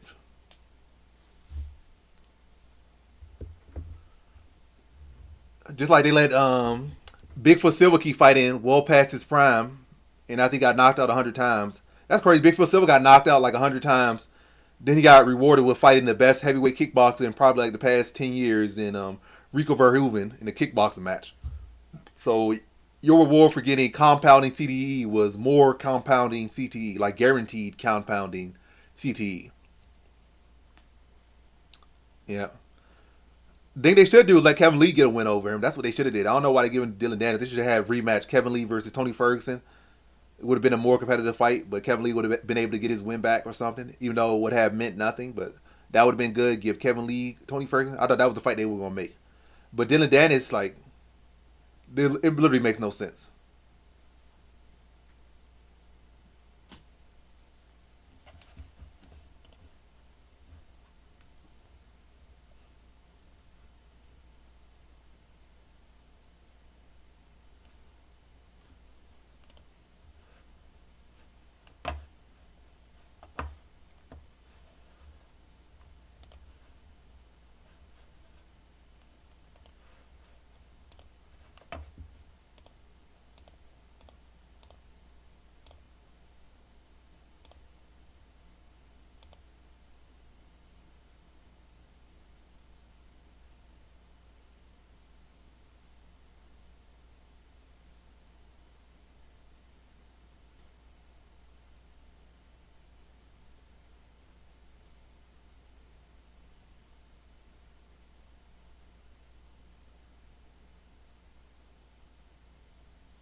Now Diego would beat him at this point. Diego would take him down and pound him out. Diego is less washed than Tony Ferguson at this point. In fact, Diego might knock him out, to be honest.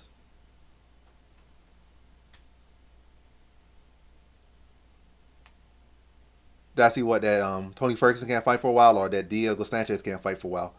Either way, I didn't hear no news about that.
Yeah, I saw that. I made a reaction to that actually. Like I saw it and I made a reaction to it, a reaction video to it.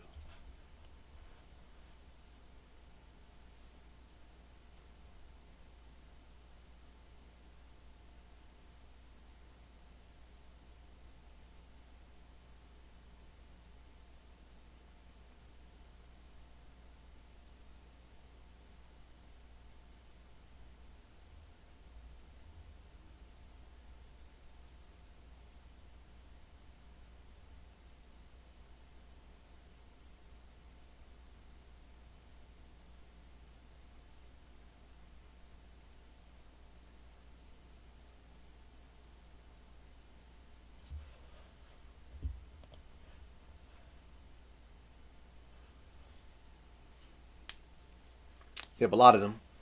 I think fighters are fighting a lot smarter now, or training a lot smarter now overall. There definitely used to be a lot of bad habits and bad cultures in gym, but I think overall they're getting a lot better now. Because even the premier gyms used to have bad tendencies.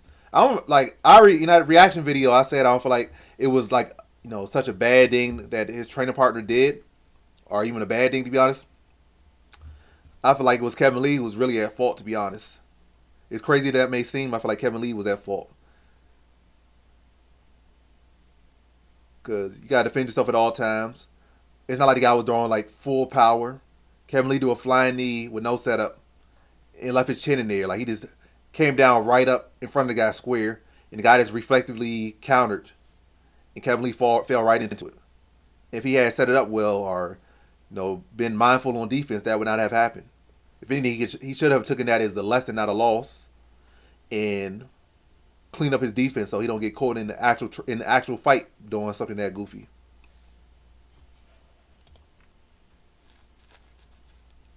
Yeah, but it's the nature thing. Just like in all sports, basketball, a lot of people get injured in playing street ball or doing regular stuff or whatever may happen. Get one injury and their whole career change, like Derrick Rose or something. Whether it be in the game or in training, however it happens, and their whole career be changed forever based off one injury. But it happens in all sports. NFL, they be having compounding concussions from all the training, all the years of high school football, all the big tackles they had in the NFL, or the big tackles they took, or somebody tackles somebody, they dive into someone's knee. There's so much bad stuff can happen in sports. You gotta be very mindful.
You coming back with some old school knowledge right here. Well, not old school, but some. So I went to one UFC event. So you must have watched the old video, or I think you asked me that question in a fight companion. But yeah, the only card I saw, well, I did pay for my ticket and my girlfriend. Well, not my girlfriend. I paid for my ticket and my friend's ticket at the time, and it was about $700 altogether. I think or 700. I think it was about $800 actually. I think both tickets were like 400 or something, 450, 350. Either way, after everything said, it was like $800 or something, or 700 to $800. It was a no pay per view card. It was like UFC DC was Overeem versus Rosenstruck, and again I paid like probably about $700 to $800 for both tickets. I got good seating. Matter of fact, let me pull that video up so that I can send y'all something to watch before I cut the stream off. But let me see.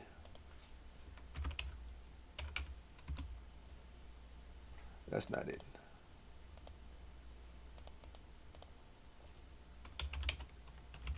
Let's see that guy. That put vlog on it. What's the name of that video? Let me do. Maybe I put DC.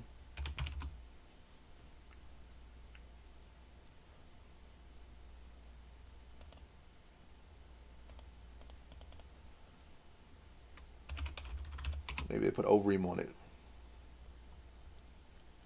I probably can't even find that vlog no more. Probably can't find it. Overeem, no.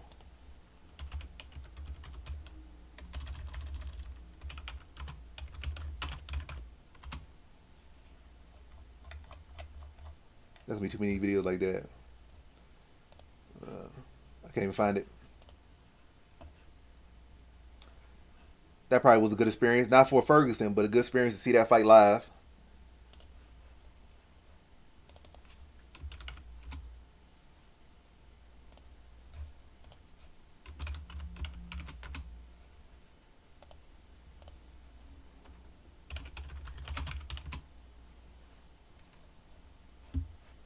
Oh, I think that was first UFC.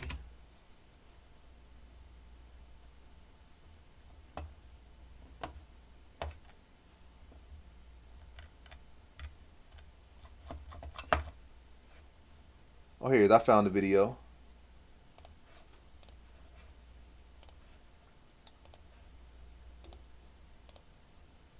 So I'm gonna pin a new video.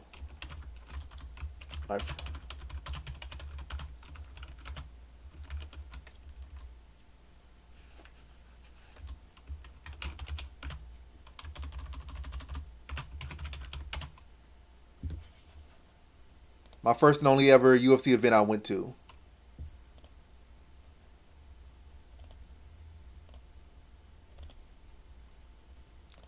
There's the links to that video. And I'm about to end the stream in like a minute. Oh. Well, you saw him in the Marlon Moraes fight, or you saw him versus Sean O'Malley? Which fight?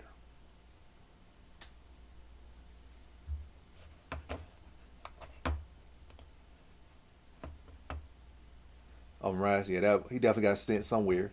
Shadow Realm, the Netherworld with that one. Marlon Moraes was on a tear at one point, but Cejudo destroyed him. Never was the same afterwards.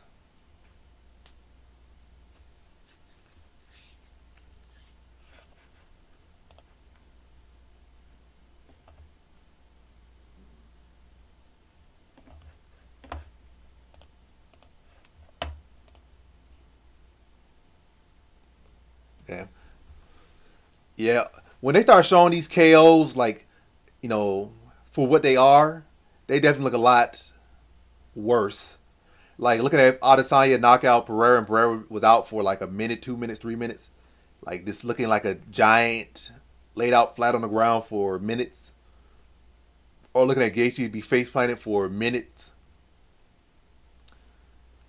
Or, you know, that Chinese one. You know, that one must have been real bad, that Chinese fighter. That Chinese girl who got head kicked, that one must have been real bad, because they literally had to go to commercial like 3 times while she was out cold. So if you were there, you must have thought she died. But even as a fan watching on Fight Pass from home, miles and miles away, like miles and miles away, hours and hours and days away from the event, like that one still looked bad. The other one, like the Gaethje one, everybody cheering. We don't realize how, you know, the people that aren't there at the fight don't realize how bad it looked. But the people there and the cameras there, like saying Gaethje out cold for minutes, they definitely saw the true version of what happened.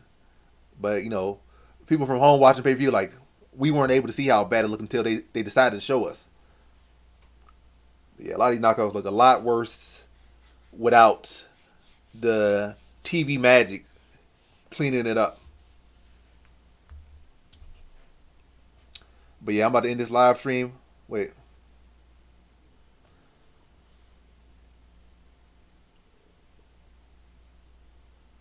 125 more strikes landed for Ruffy. So he said more strikes landed by Ruffy. Um,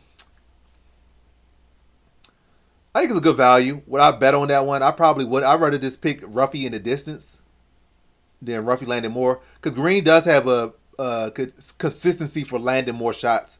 It could be case he be getting his jab off, he landing good shots. He might get off like 30 shots before he gets knocked out or something. And Ruffy might just need 15 to put him away, and then Ruffy ends up having less strikes. But who knows? Maybe Green doesn't land that much, then Ruffy hurts him, finishes him, and lands like 10 strikes while he's finishing him off. So he lands like a couple more. But it is a tough. It's a little bit of a tough line to be honest. It seems free, but it's a little bit tough. It's not a bad bet. I myself would not make the bet, but I would not advise someone against making that bet. I just understand that it's a little bit of risk, but the value is good, so it's a good bet. Maybe you could parlay it with something more confident, maybe like an anchor play and get it at a better value. But either way, like I think it's a good play. It's a good play, not a play I would make, but a play that should hit in a good play.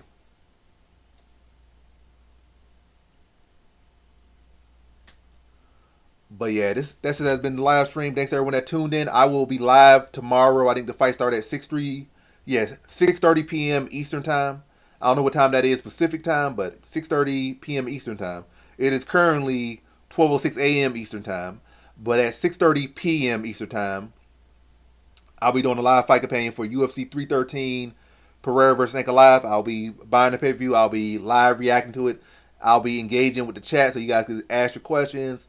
I'll be, saying my best as the card goes on and whatnot. So get engaged, and I will definitely be live tomorrow for the fight companion. And I'll be live again Sunday. Monday, once Monday comes around, I don't know if I'll be doing lives again for a little bit of time until I have something actually of substance, maybe some reactions. Maybe I'll try to go live 3 times next week. But I'm definitely trying to hit every single day this week. So went live every single day this week, and technically I'm live today as well because I'm already live because it spread it over to tomorrow. But either way, I'll be live today later for the live fight campaign. I'll be live for like 6-7 hours. Thank you for tuning in. Thank you for tuning in, staying in. I appreciate your questions. You definitely asked some, good questions. No question is bad. I just won't answer all questions. Some questions are less good, but you asked some great questions. Because you asked me about bets. You asked me about, fights like on other cards. Just ask me about the stuff that's like on stuff that I already posted. Like if I already posted it, like no real reason to ask, who am I picking here, who am I picking there if you watch the video. But you watch the videos, you tuned in for the live, you were here pretty much the whole time, and you asked like some real good questions, and we had some good conversations. So I appreciate you. And yeah, but I will be live later on today at 6:30 p.m. and I'll be live reacting to all the fights. And check out my reactions on TikTok and YouTube because will try to post them after. Try to. But yeah. But that has been a live stream. Thanks to everyone that tuned in. But